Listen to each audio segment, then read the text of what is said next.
Salam pintar dari Erlangga Pintar. Baik, dalam kesempatan kali ini kita akan membahas soal ujian nasional fisika tahun 2014 mengenai mekanika benda tegar.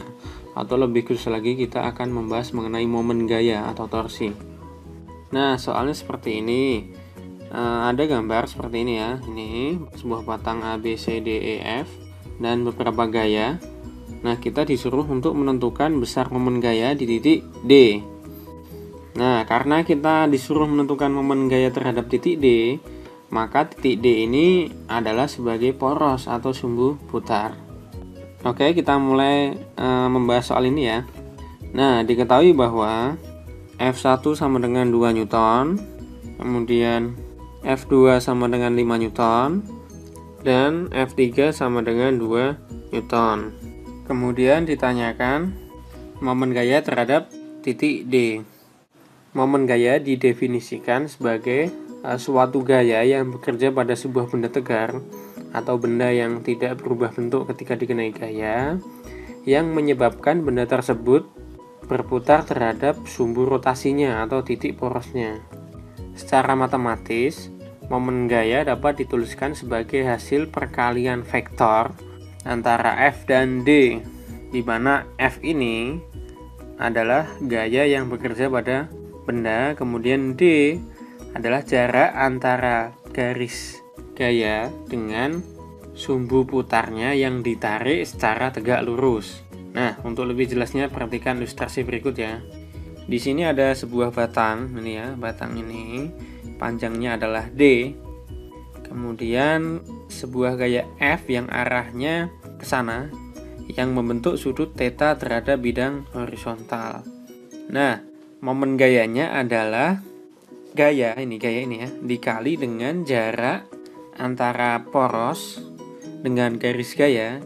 Garis gaya itu adalah perpanjangan dari gaya ini ya, bisa ke sana atau ke sana, yang ditarik secara tegak lurus. Atau garis tersebut adalah ini ke sini yang ditarik secara tegak lurus. Nah, apabila ini adalah panjangnya D dan sudut ini theta, ini sehingga ini juga sama dengan theta karena saling bertolak belakang, maka panjang ini adalah D sin theta. Sehingga torsi yang dihasilkan oleh sistem ini adalah to sama dengan F D sin theta. Sampai di sini bisa dipahami ya. Oke, kita lanjutkan. Nah, selain pakai cara yang ini ya, ada cara lain yang lebih mudah untuk menentukan momen gaya atau torsi suatu sistem. Perhatikan ilustrasi berikut. Nah, ini tadi ada gaya yang sama ya, gaya F. Ini gaya F yang bekerja pada batang ini ya. Nah, caranya adalah kita membuat agar gaya F itu tegak lurus terhadap bidang D ini ya. Nah, ini gaya F kita buat supaya tegak lurus dengan bidang.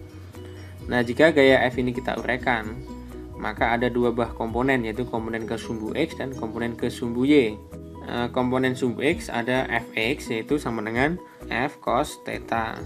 Pakai cos karena gaya F dengan sumbu X ini itu mengapit sudut theta. Kemudian yang komponen sumbu Y ada Fy sama dengan F sin theta. Nah, pakai sin karena gaya F dengan sumbu Y ini itu menyeberang sudut theta, jadi tidak mengapit. Oke, nah tadi dikatakan bahwa kita bikin supaya gaya F ini ya tegak lurus terhadap bidang atau batang D ini.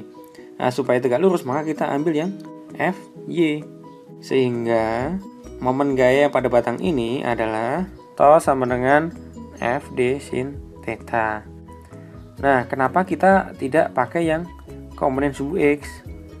Nah, karena komponen sumbu X ini tidak menyebabkan batang ini berputar. Nah, lihat, gayanya adalah searah dengan batang, sehingga tidak mungkin batang itu berputar. Nah, dapat kita simpulkan bahwa gaya atau momen gaya yang dihasilkan oleh gaya Fx adalah 0, sehingga kita tidak perlu menghitungnya.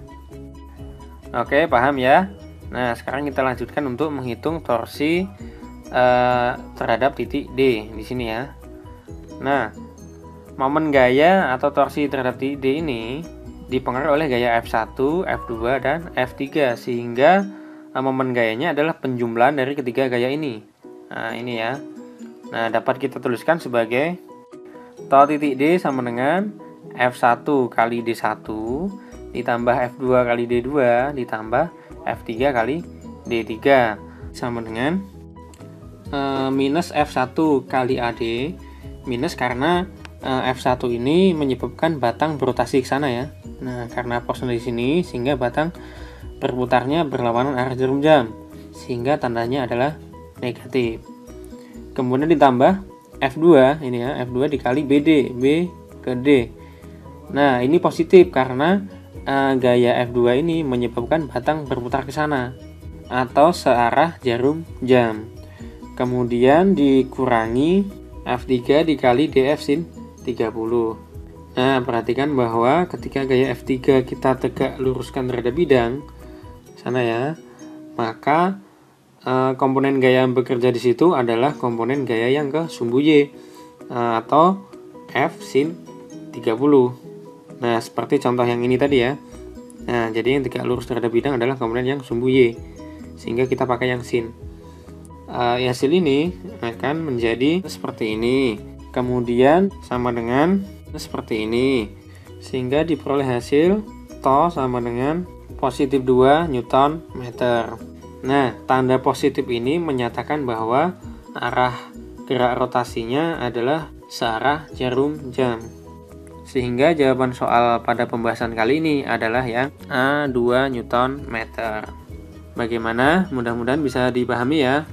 Oke, sampai berjumpa di pembahasan soal-soal fisika selanjutnya.